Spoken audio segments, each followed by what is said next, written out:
le Twain met Saint Philippe Néri, confesseur.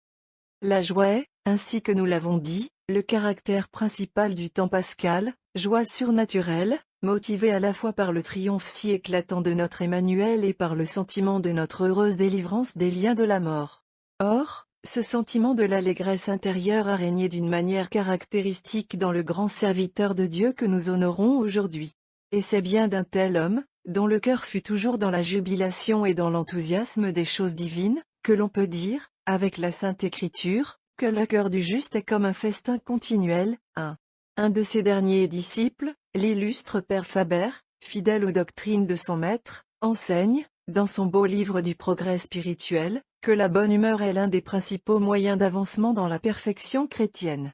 Nous accueillerons donc avec autant d'allégresse que de respect la figure radieuse et bienveillante de Philippe Néri, l'apôtre de Rome et l'un des plus beaux fruits de la fécondité de l'Église au XVI siècle. L'amour de Dieu, un amour ardent, et qui se communiquait comme invinciblement à tous ceux qui l'approchaient, fut le trait particulier de sa vie. Tous les saints ont aimé Dieu. Car l'amour de Dieu est le premier et le plus grand commandement, mais la vie de Philippe réalise ce divin précepte avec une plénitude, pour ainsi dire, incomparable. Son existence ne fut qu'un transport d'amour envers le souverain Seigneur de toutes choses. Et sans un miracle de la puissance et de la bonté de Dieu, cet amour si ardent au cœur de Philippe eût consumé sa vie avant le temps. Il était arrivé à la 29e année de son âge, lorsqu'un jour, dans l'octave de la Pentecôte, le feu de la divine charité embrasa son cœur avec une telle impétuosité que 2 côtes de sa poitrine éclatèrent, laissant au cœur l'espace nécessaire pour céder désormais sans péril au transport qui l'agitait. Cette fracture ne se répara jamais. La trace en était sensible par une proéminence visible à tout le monde.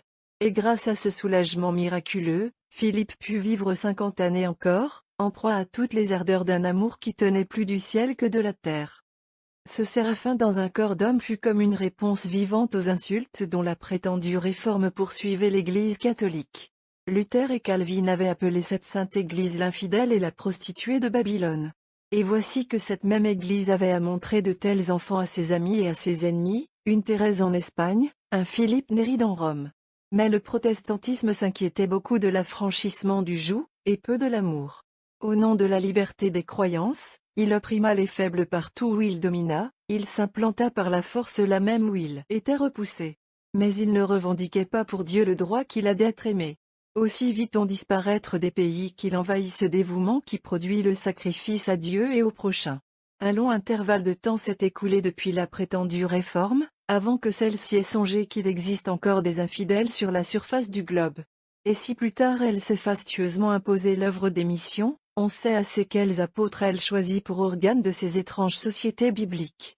C'est donc après 3 siècles qu'elle s'aperçoit que l'Église catholique n'a pas cessé de produire des corporations vouées aux œuvres de charité.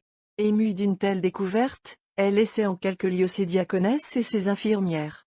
Quoi qu'il en soit du succès d'un effort si tardif, on peut croire raisonnablement qu'il ne prendra jamais de vastes proportions. Et il est permis de penser que cet esprit de dévouement qui sommeilla 3 siècles durant au cœur du protestantisme, n'est pas précisément l'essence de son caractère, quand on l'a vu, dans les contrées qu'il envahit, tarir jusqu'à la source de l'esprit de sacrifice, en arrêtant avec violence la pratique des conseils évangéliques qui n'ont leur raison d'être que dans l'amour de Dieu. Gloire donc à Philippe Néri, l'un des plus dignes représentants de la divine charité au XVI siècle.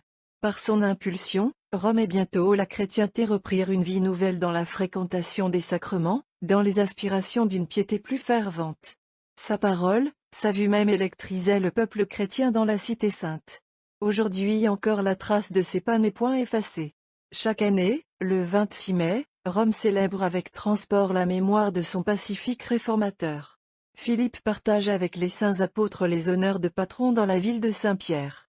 Les travaux sont suspendus, et la population en habit de fête se presse dans les églises pour honorer le jour où Philippe naquit au ciel, après avoir sanctifié la terre. Le pontife romain en personne se rend en pompe à l'église de Sainte-Marie in Vallicella, et vient acquitter la dette du siège apostolique envers l'homme qui releva si haut la dignité et la sainteté de la mère commune. Philippe eut le don des miracles, et tandis qu'il ne cherchait que l'oubli et le mépris, il vit s'attacher à lui tout un peuple qui demandait et obtenait par ses prières la guérison des maux de la vie présente, en même temps que la réconciliation des âmes avec Dieu. La morte elle-même obéit à son commandement, témoin ce jeune prince Paul Massimo que Philippe rappela à la vie, lorsque l'on s'apprêtait déjà à lui rendre les soins funéraires. Au moment où cet adolescent rendait le dernier soupir, le serviteur de Dieu dont il avait réclamé l'assistance pour le dernier passage, célébrait le saint sacrifice. À son entrée dans le palais, Philippe rencontre partout l'image du deuil. Un père éploré, des sœurs en larmes, une famille consternée, tels sont les objets qui frappent ses regards. Le jeune homme venait de succomber après une maladie de 65 jours, qu'il avait supportée avec la plus rare patience. Philippe se jette à genoux, et après une ardente prière, il impose sa main sur la tête du défunt et l'appelle à haute voix par son nom. Paul, réveillé du sommeil de la mort par cette parole puissante, ouvre les yeux, et répond avec tendresse, « Mon père ». Puis il ajoute, « Je voudrais seulement me confesser ». Les assistants s'éloignent un moment, et Philippe reste seul avec cette conquête qu'il vient de faire sur la mort. Bientôt les parents sont rappelés, et Paul, en leur présence, s'entretient avec Philippe d'une mère et d'une sœur qu'il aimait tendrement, et que le trépas lui a ravi. Durant cette conversation, le visage du jeune homme, naguère défiguré par la fièvre, a repris ses couleurs et sa grâce d'autrefois. Jamais Paul n'avait semblé plus plein de vie. Le saint lui demande alors s'il mourrait volontiers de nouveau. « Oh oui, très volontiers », répond le jeune homme. « Car je verrai en paradis ma mère et ma sœur. »« Pars donc », répond Philippe. « Pars pour le bonheur, et prie le Seigneur pour moi. » À ces mots, le jeune homme expire de nouveau, et entre dans les joies de l'éternité, laissant l'assistance saisie de regret et d'admiration.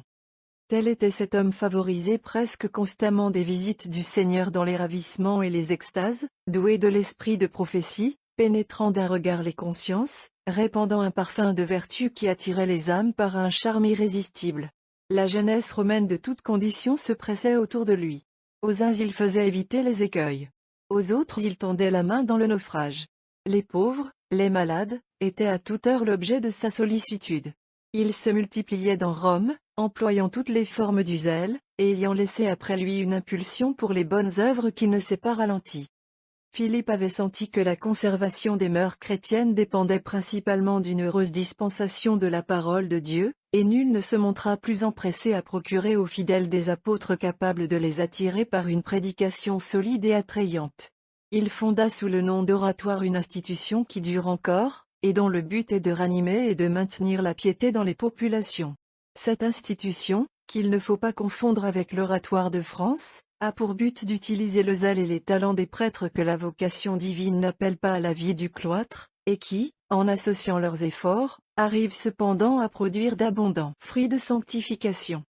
En fondant l'Oratoire sans lier les membres de cette association par les vœux de la religion, Philippe s'accommodait au genre de vocation que ceux-ci avaient reçu du ciel, et leur assurait du moins les avantages d'une règle commune, avec le secours de l'exemple si puissant pour soutenir l'âme dans le service de Dieu et dans la pratique des œuvres du zèle. Mais le saint apôtre était trop attaché à la foi de l'Église pour ne pas estimer la vie religieuse comme l'état de la perfection. Durant toute sa longue carrière, il ne cessa de diriger vers le cloître les âmes qui lui semblaient rappelées à la profession des vœux. Par lui les divers ordres religieux se recrutèrent d'un nombre immense de sujets qu'il avait discernés et éprouvés, en sorte que saint Ignace de Loyola, ami intime de Philippe et son admirateur, le comparait agréablement à la cloche qui convoque les fidèles à l'église, bien qu'elle n'y entre pas elle-même. La crise terrible qui agita la chrétienté au XVIe siècle, et enleva à l'Église catholique un si grand nombre de ses provinces, affecta douloureusement Philippe durant toute sa longue vie. Il souffrait cruellement de voir tant de peuples aller s'engloutir les uns après les autres dans le gouffre de l'hérésie. Les efforts tentés par le zèle pour reconquérir les âmes séduites par la prétendue réforme faisaient battre son cœur, en même temps qu'il suivait d'un œil attentif les manœuvres à l'aide desquelles le protestantisme travaillait à maintenir son influence. Les Centuries de Magdebourg.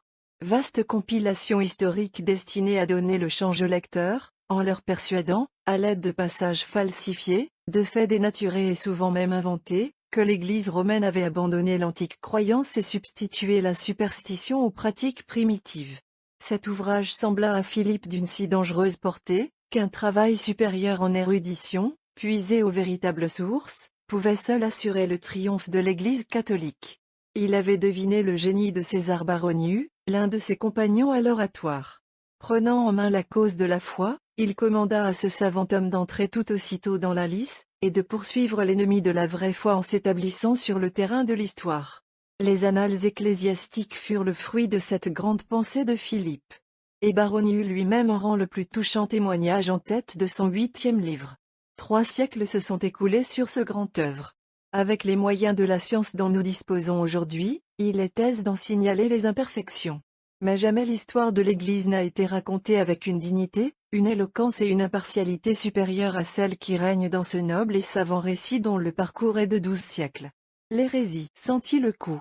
L'érudition malsaine et infidèle des centuriateurs s'éclipsa en présence de cette narration loyale des faits, et l'on peut affirmer que le flot montant du protestantisme s'arrêta devant les annales de Baronius, dans lesquelles l'Église apparaissait enfin telle qu'elle a été toujours, la colonne et l'appui de la vérité.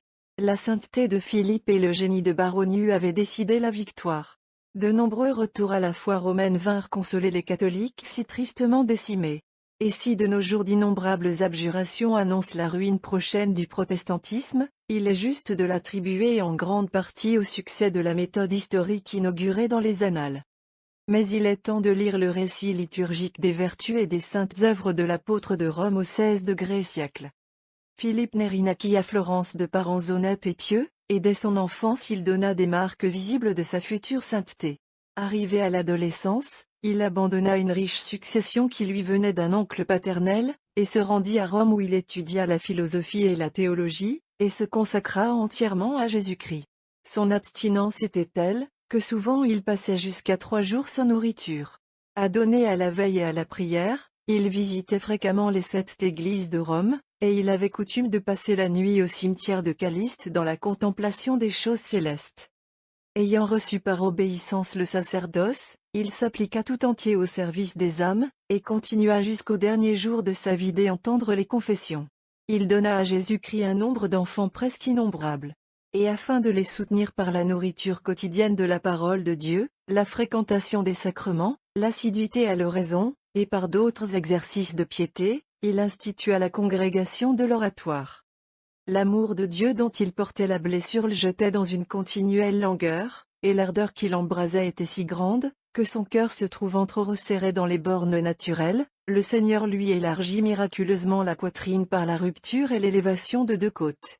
Quelquefois Philippe, célébrant la messe, ou priant avec une plus grande ferveur, était élevé de terre, et paraissait tout environné d'une lumière éclatante. Il rendait aux pauvres et à ceux qui étaient dans quelque besoin tous les soins que peut inspirer la charité, et il mérita qu'un ange vînt recevoir de lui l'aumône sous la figure d'un mendiant. Une autre fois, comme il portait du pain la nuit aux indigents, étant tombé dans une fosse, le secours d'un autre ange l'en fit sortir sain et sauf. Voué à l'humilité, il eut toujours le plus grand éloignement pour les honneurs, et refusa plus d'une fois les premières dignités de l'Église qui lui étaient offertes. Rendu illustre par le don de prophétie, il fut remarquable aussi par la pénétration des pensées les plus secrètes. Il garda toute sa vie la plus entière virginité, et il avait reçu le don de distinguer à la bonne ou à la mauvaise odeur ceux qui étaient chastes et ceux qui ne l'étaient pas. Il apparaissait quelquefois à des personnes éloignées du lieu où il se trouvait, et les secourait dans le danger. Il rétablit en santé un grand nombre de malades, et même des moribonds. Il rappela un mort à la vie. Honore souvent de l'apparition des esprits célestes et même de la Vierge Mère de Dieu, il vit les âmes de plusieurs personnes monter au ciel brillantes de lumière. Enfin l'an du salut 1595, le 8 l'an de juin, jour auquel tombait la fête du Saint-Sacrement, après avoir célébré le sacrifice dans les transports d'une pieuse joie, et avoir exercé les autres fonctions ordinaires, il s'endormit dans le Seigneur âgé de 80 ans, un peu après minuit, à l'heure même qu'il avait prédite. Après sa mort il éclata encore par ses miracles, et fut mis au nombre des saints par Grégoire XV. Vous avez aimé le Seigneur Jésus, ô Philippe, et votre vie tout entière n'a été qu'un acte continu d'amour. Mais vous n'avez pas voulu jouir seul du souverain bien. Tous vos efforts ont tendu à le faire connaître de tous les hommes, afin que tous l'aimassent avec vous et parvinssent à leur fin suprême.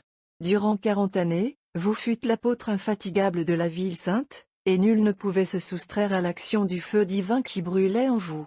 Nous qui sommes la postérité de ceux qui entendirent votre parole et admirèrent les dons célestes qui étaient en vous, nous osons vous prier de jeter aussi les regards sur nous. Enseignez-nous à aimer notre Jésus ressuscité. Il ne nous suffit pas de l'adorer et de nous réjouir de son triomphe. Il nous faut l'aimer, car la suite de ces mystères depuis son incarnation jusqu'à sa résurrection, n'a d'autre but que de nous révéler, dans une lumière toujours croissante, ses divines amabilités. C'est en l'aimant toujours plus que nous parviendrons à nous élever jusqu'au mystère de sa résurrection, qui achève de nous révéler toutes les richesses de son cœur. Plus il s'élève dans la vie nouvelle qu'il a prise en sortant du tombeau, plus il apparaît rempli d'amour pour nous, plus il sollicite notre cœur de s'attacher à lui. Priez, ô Philippe, et demandez que notre cœur et notre chair tressaillent pour le Dieu vivant. Après le mystère de la Pâque, introduisez-nous dans celui de l'Ascension. Disposez nos âmes à recevoir le divin esprit de la Pentecôte.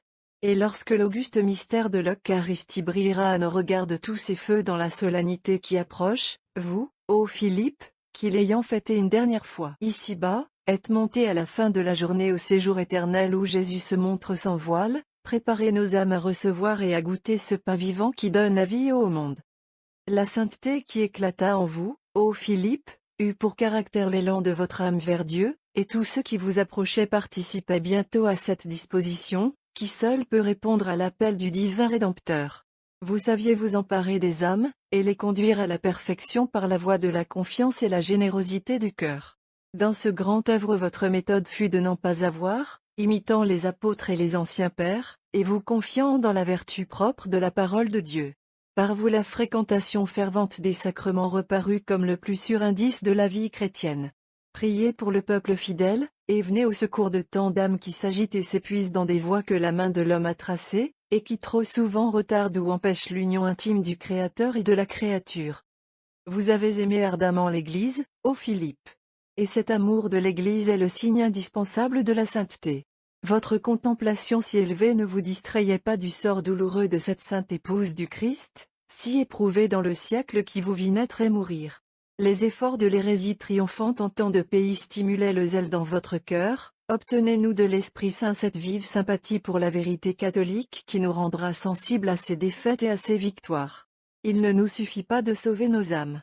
Nous devons désirer avec ardeur et aider de tous nos moyens l'avancement du règne de Dieu sur la terre, l'extirpation de l'hérésie et l'exaltation de notre Mère la Sainte Église. C'est à cette condition que nous sommes enfants de Dieu. Inspirez-nous par vos exemples, ô Philippe, cette ardeur avec laquelle nous devons nous associer en tout aux intérêts sacrés de la mère commune.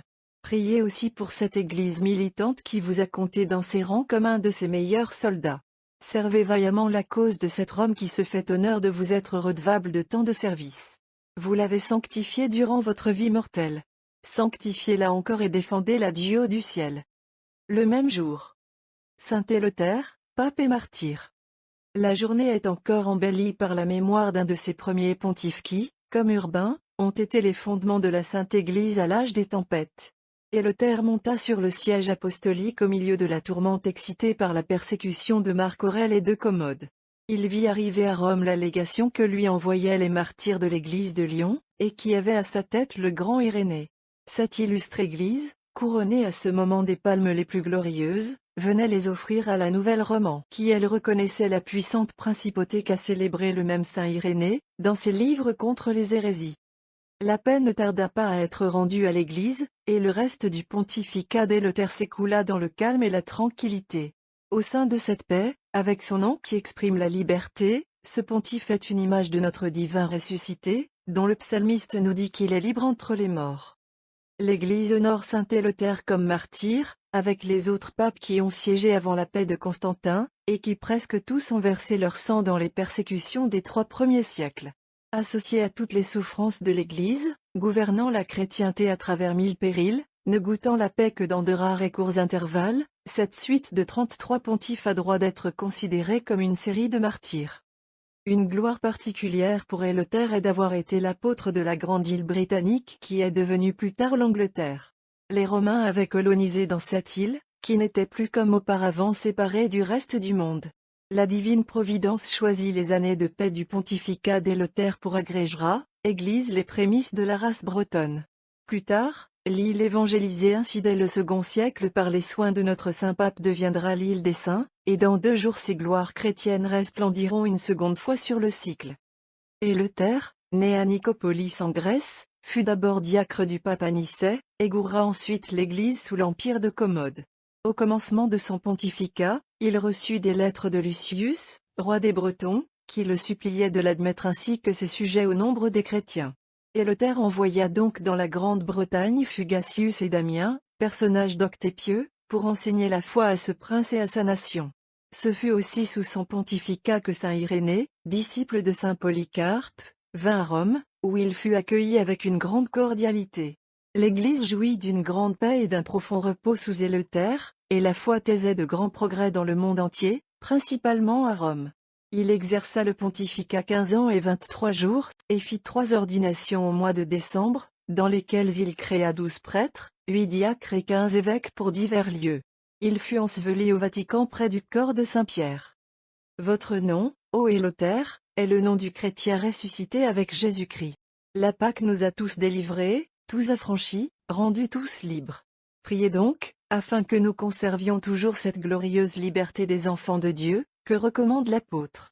Par elle nous sommes retirés des liens du péché qui nous livraient à la mort, de la servitude de Satan qui nous entraînait loin de notre fin, de la tyrannie du monde qui nous égarait par ses maximes charnelles. La vie nouvelle que nous a donnée la Pâque est toute du ciel où le Christ nous attend dans sa gloire. Nous ne pourrions la perdre que pour être esclaves de nouveau saint pontife. Obtenez que la Pâque, à son retour en l'année qui suivra, nous retrouve dans cette heureuse liberté qui est le fruit de notre délivrance par le Christ. Il est une autre liberté que vante le monde, et pour la conquête de laquelle il arme les hommes les uns contre les autres. Elle consiste à fuir, comme on fuirait un crime, toute sujétion et toute dépendance, à ne s'incliner devant aucune autorité qu'on ne l'ait créée soi-même, pour ne durer qu'autant qu'il nous plaira.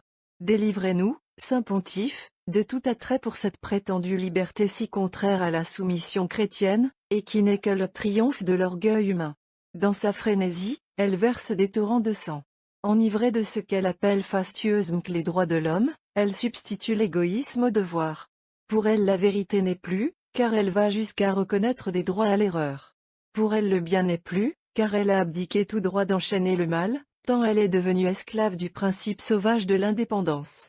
Elle détrône Dieu autant qu'il lui est possible, en refusant de le reconnaître dans les dépositaires de l'autorité sociale, et jette l'homme sans défense sous le joug de la force brutale, l'écrasant sous le poids de ce qu'elle appelle les majorités, et sous la pression monstrueuse des faits accomplis. Non, telle n'est pas, ô Éloter, la liberté à laquelle nous a conviés le Christ, notre libérateur. Soyez comme des hommes libres, nous dit Pierre votre prédécesseur, et ne soyez pas de ceux qui, sous un voile trompeur, sont les sectateurs de la liberté du mal. Demeurez toujours, ô Saint Pontife, le Père de la société humaine dont vous fûtes le chef ici-bas. Durant votre règne pacifique, vous avez siégé près des Césars dans la ville aux 7 collines. La pourpre et le diadème étaient portés par d'autres. Mais votre nom n'était pas ignoré dans le monde. Tandis que le pouvoir matériel tenait la hache suspendue sur votre tête, d'innombrables fidèles se dirigeaient vers Rome pour vénérer la tombe de Pierre et rendre hommage à son successeur. Vous vîtes arriver un jour l'ambassade d'un roi barbare.